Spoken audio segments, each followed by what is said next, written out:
आशिक तो नहीं मगर অনেক মানুষ চেয়েছিল তৎকালীন সময়ের দেশপ্রিয় পার্কে ঠাকুরটা দেখা, কিন্তু অতিরিক্ত মানুষের ভিড়ের কারণে মানুষ যেতে পারেনি।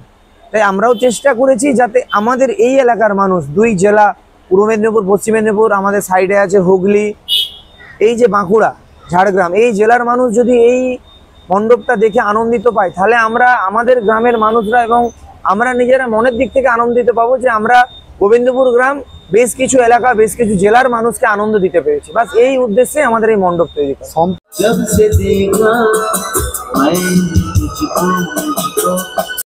তো বন্ধুরা, বিশ্বের সবচেয়ে বড় দুর্গা প্রতিমা যেটা কামালপুরে হচ্ছে, তোমরা যেটা দেখতে যেতে পাচ্ছ না, তোমাদের জন্য কিন্তু সেম ওই রকমই কিন্তু যে মা কিন্তু বানানো হয়েছে। এটা কিন্তু হচ্ছে যে ঘাটাল গোবিন্দপুর যে দুর্গাপুজো সমিতি, তাদের এবছর ভাবনা 72 ফুটের দুর্গা প্রতিমা। এটা খুব সুন্দর কিন্তু থিম এবছর দাদা ভাইরা তৈরি করেছেন। আমি কিন্তু পুরো ভিডিও তোমাদেরকে দেখাবো থিম কেমন। আর মেন কিন্তু লাইটিং এর একটা চমক থাকতে চলেছে। পেছনে দেখতে পাচ্ছ মা কিন্তু আছে, লাইটিং এর একটা চমক থাকতে চলেছে, খুব ইউনিক থিম। তোমরা যদি ঘাটাল আসো অবশ্যই থিমটা মিস করো না। দেখতে পাচ্ছ পাশে কিন্তু ভিড় জমে রয়েছে। তো লাইটিং সহ 72 ফুট দুর্গা প্রতিমা সমস্ত কিছু তোমাদেরকে দেখাবো। আর একটা ভাইরাল গান দাদা ভাইরা বানিয়েছেন, সেটাও তোমাদেরকে ভিডিও মাধ্যমে দেখাবো। তো খুব ইন্টারেস্টিং ভিডিও তো চলেছে, তো পুরো ভিডিওটা দেখতে থাকো। আর অবশ্যই মেদিনীপুর বাসী হলে অবশ্যই আমাদের সঙ্গে জুড়ে যাও এরকম দুর্গাপুজো মণ্ডপের ভিডিও পাওয়ার জন্য। চলো বন্ধুরা, শুরু কিন্তু প্রবেশ করছি যে ঘাটালের ভাইরাল দুর্গাপুজো পান্ডাল, সেই পান্ডালে।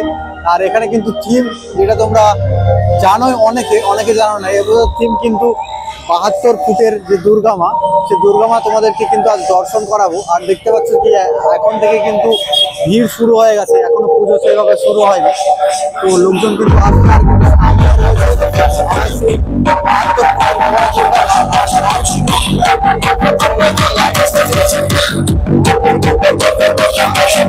আর ঠিক যেমনটা তোমরা দেখতে পাচ্ছ, নিচে কিন্তু যে অসুরের যে বাহন রয়েছে, আর মা কিন্তু দাঁড়িয়ে আছে 72 ফুটে। আর যদি লাইটিং বলি, কালারিং লাইট সহ লেজারের কিন্তু খুব যে ব্যবহার করা হয়েছে দেখতে পাচ্ছ। আর মা কিন্তু দেখতে কতখানি সুন্দর লাগছে, তোমরা যেটা দেখতে পাচ্ছ লাইটিং এর উপর কিন্তু যদি রাত্রেবেলা আসে খুবই কিন্তু সুন্দর লাগবে মা।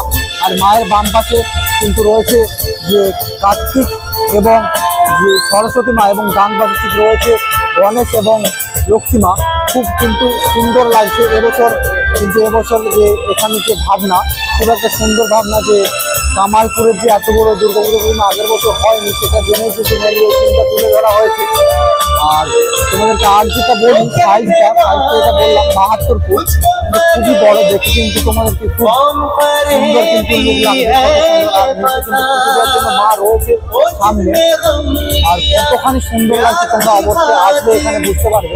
চলো, দেখতে পাচ্ছ লোকজন ছোট কিন্তু দাঁড়িয়ে আছে, প্রচুর মানুষজন আসছে এবং আপনি দর্শন করে যাচ্ছেন। কালারিং লাইট সব কিন্তু এখানে কিন্তু কাজ হচ্ছে।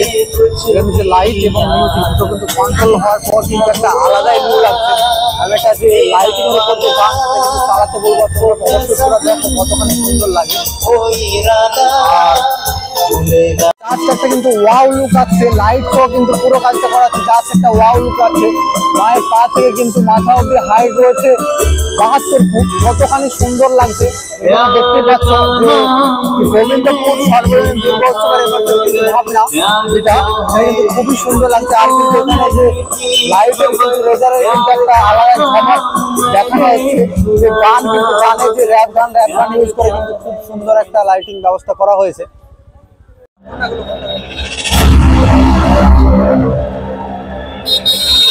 Ladies and gentlemen,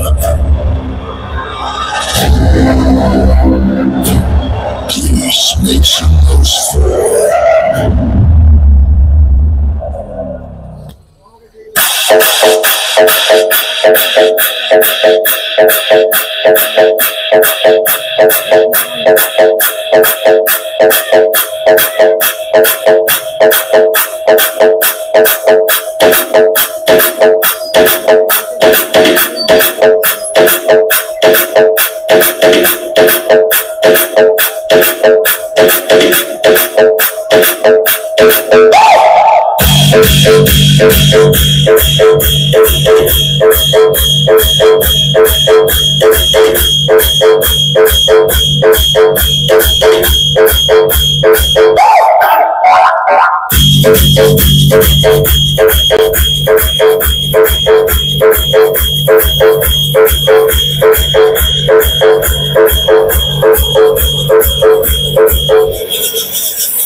সুন্দর কিন্তু লুক লাগছে, সেটা দেখতেই পাচ্ছ।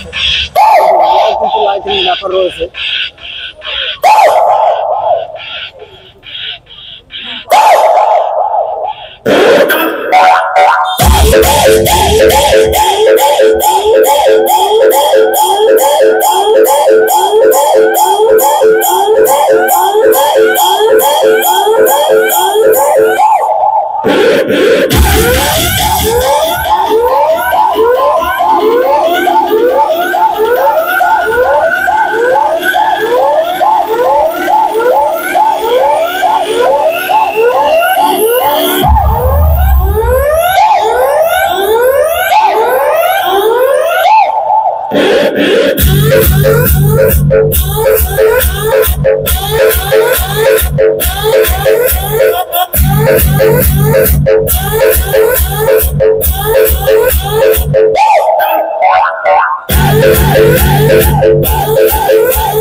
যেমনটা তোমরা দেখতে পাচ্ছ, আমি কিন্তু আছি যে গোবিন্দপুর, যে ঘাটাল গোবিন্দপুর সর্বজনীন দুর্গা উৎসবের মণ্ডপের সামনে। আর এত বড় যে থিমটা করেছেন সেটার ব্যাপারে যে কমিটির দাদাভাই আছে তাদের সঙ্গে আমি অবশ্যই কথা বলে নেব। দেখতে পাচ্ছ আমি কিন্তু এখন মঞ্চে আছি, আর কমিটির দাদাভাই কিন্তু দাঁড়িয়ে আছে। তার নামটা বলবেন? আমার নাম বলার আগে সর্বোপরি আমরা ধন্যবাদ এবং কৃতজ্ঞতা জ্ঞাপন করব পশ্চিমবঙ্গের মাননীয় মুখ্যমন্ত্রী মমতা বন্দ্যোপাধ্যায় মহাশয়াকে। ওনার অনুদান স্বরূপ 1,10,000 টাকা পেয়ে এই প্রাকৃতিক বিপর্যয়ের সময় আমরা খুব উপকৃত। এছাড়াও ধন্যবাদ জ্ঞাপন করব এই ওয়ার্ডের জনপ্রিয় কাউন্সিলর মাননীয় রাজন কুলবী মহাশয়, যার ঐকান্ত চেষ্টায় এবং গোবিন্দপুর গ্রামবাসীবৃন্দর প্রচেষ্টায় এই মণ্ডপটা আমরা এই গোবিন্দপুর গ্রাম ছেড়ে, ঘাটাল শহর ছেড়ে, ঘাটাল মহকুমা ছেড়ে, মেদিনীপুর জেলা ছেড়ে রাজ্যের একটা জায়গায় আনতে পেরেছি। তাই ওনাদেরকে সর্বপ্রথম আমরা ধন্যবাদ জ্ঞাপন করি।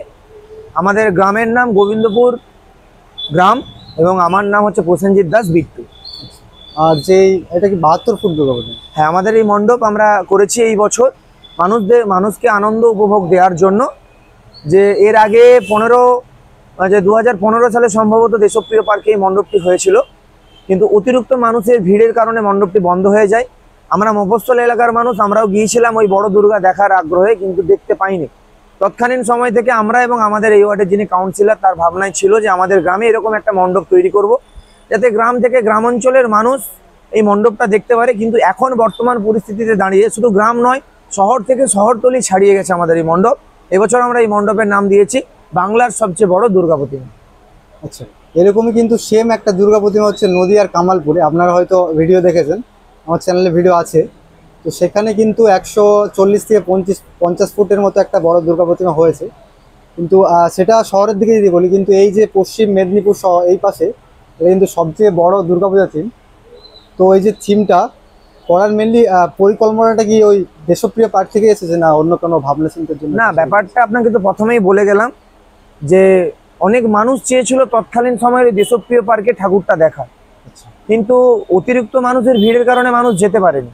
তাই আমরাও চেষ্টা করেছি যাতে আমাদের এই এলাকার মানুষ, দুই জেলা পূর্ব মেদিনীপুর, পশ্চিম মেদিনীপুর, আমাদের সাইডে আছে হুগলি, এই যে বাঁকুড়া, ঝাড়গ্রাম, এই জেলার মানুষ যদি এই মণ্ডপটা দেখে আনন্দিত পায়, তাহলে আমরা আমাদের গ্রামের মানুষরা এবং আমরা নিজেরা মনের দিক থেকে আনন্দিত পাবো যে আমরা গোবিন্দপুর গ্রাম বেশ কিছু এলাকা, বেশ কিছু জেলার মানুষকে আনন্দ দিতে পেরেছি। বাস এই উদ্দেশ্যে আমাদের এই মণ্ডপ তৈরি করা। সম্পূর্ণটা মানুষকে আনন্দ দেওয়ার জন্যই করা, সম্পূর্ণ মানুষের আনন্দের জন্য আমাদের এই মণ্ডপ। আর যেটা জানবো, উদ্বোধন শুনলাম আজকে হয়েছে, তো আগের বছরের থেকে এবছর ভিড়ের কি পরিবর্তন দেখতে পাচ্ছেন? ব্যাপারটা হচ্ছে সর্বোপরি সবার প্রথম আমরা ধন্যবাদ জ্ঞাপন করব যে সমস্ত দাদা ভাইয়েরা ইউটিউব চ্যানেলের সঙ্গে যুক্ত এবং ইউটিউবার, একটা নাম এখন উঠেছে ইউটিউবার, সেই সমস্ত দাদা ভাইয়েরা এমনভাবে মণ্ডপটা পরিচালনা করছে, সেই সমস্ত দাদা ভাইয়ের দ্বারা মণ্ডপটা এমনভাবে পরিচালিত হয়েছে, আমাদের পশ্চিমবঙ্গে যতগুলো সংবাদপত্র আছে সেই সমস্ত সংবাদপত্রই আমাদের এই মণ্ডপ ছড়িয়ে গেছে। তাই যেভাবে মানুষের একটা ভিউয়ার্স দেখছি, মানুষ চাইবেই যে ফোনে যদি 5 লক্ষ, 7 লক্ষ, 10 লক্ষ মানুষ দেখে, অন্তত 1 লাখ মানুষ তো চাইবেই যে আমরা মণ্ডপটা দেখে আছি। আর আমাদের গ্রামে অধিকাংশ ভলেন্টিয়ার আছে, স্বেচ্ছাসেবকরা আছে, আমাদের গ্রামের মা বোনেরা সবাই সহযোগিতা করছে এই মণ্ডপটিকে যাতে মানুষ ঠিকঠাকভাবে দেখে, তার পরিকল্পনা করছে। আর যেটাই আসুক, যতটাই ভিড় হোক, আমাদের প্রশাসন আছে, স্থানীয় প্রশাসন, ঘাটাল থানা, তারাও সহযোগিতা করছে। সেইভাবে আমরা পুরোপুরিভাবেই প্রস্তুত, যতটাই ভিড় আসুক আমরা ভিড়টা ক্লিয়ার করতে পারবো। আচ্ছা, অনেক ধন্যবাদ জানাই যে গোবিন্দপুর গ্রামবাসী এবং যিনি আমাদেরকে একটা কথা বলে শোনালেন যে পুজোর ব্যাপারে, এত বড় দুর্গাপুজো থিমের ব্যাপারে। তো ওনাকে ধন্যবাদ জানাবো, যারা কমিটি আছেন তাদেরকে ধন্যবাদ জানাবো, সাধারণ যে মানুষজনের দেখার জন্য ধন্যবাদ কাকু। হ্যাঁ, ধন্যবাদ। তোমার চ্যানেল কি? Channel DSP blog. আচ্ছা, ঠিক আছে দাদা, তোমাকে video Kolkata side, Medinipur side বেশি আছে। আচ্ছা, অসংখ্য ধন্যবাদ। তুমিও কি ইউটিউবের মাধ্যমে জানতে পারলে এটা? হ্যাঁ, এক দাদা ইউটিউবের মাধ্যমেই জানতে পেরেছে আর এক ইউটিউবার দাদা, মানে এইভাবেই মানুষের কাছে ছড়িয়ে যাচ্ছে আমাদের মণ্ডপ। তাই সমস্ত স্তরের মানুষদের বলবো, আমাদের দশমী পর্যন্ত এখনো পর্যন্ত মণ্ডপ আমাদের খোলা থাকবে, দর্শন করতে পারবে। তোমরা যত সম্ভব এসে আমাদের এই মণ্ডপটা দর্শন করো, এটাই আহ্বান জানাবো সমস্ত স্তরের মানুষের কাছে। ধন্যবাদ। তো তোমাদেরকে সমস্ত কিছু দেখালাম এবং জানালাম যে ঠিক পুজোর কীরকম তোড়জোড় চলছে, কীরকম লোকজন আসছে। তো অবশ্যই তোমরা কিন্তু যদি ঘাটাল আসো, এই প্যান্ডেলটা কিন্তু মিস করো না। তো আরও কিন্তু এরকম ভিডিও আসবে অবশ্যই। যদি মেদিনীপুরবাসী সহ ওয়েস্ট বেঙ্গলবাসী যারা মাকে ভালোবাসেন, অবশ্যই আমাদের চ্যানেলের সঙ্গে জুড়ে যান।